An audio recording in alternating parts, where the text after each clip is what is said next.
How to grade discussions in Brightspace. Navigate to My Grades. Use the drop-down menu and select Quick Eval.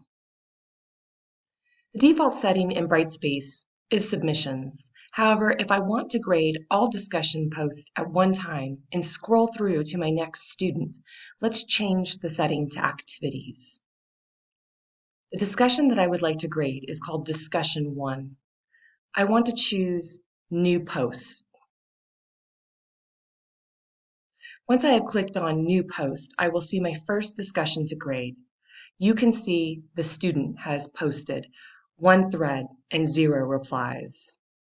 If you scroll down to the bottom of the screen, you can see the student's thread, and if they have made replies, they will also be located here. Now I'm ready to grade. I have attached a rubric to this discussion, so I'm going to use the rubric to grade this discussion. If you do not have a rubric attached, this item will not appear here. You will simply see the total score and an area for feedback located here. I'm going to go ahead and score using my rubric.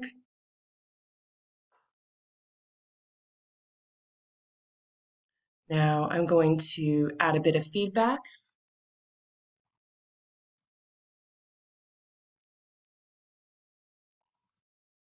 Now you can see that my score has populated using the rubric here.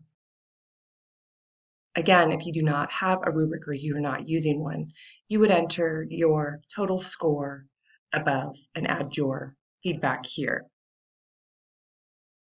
All right, let's go ahead and publish. Okay, save successfully. Now, I can go ahead and move to the next student by clicking on the right arrow to go to the next. And we will continue through the process. If you have additional questions on grading discussions, please contact Distance Learning at CNM.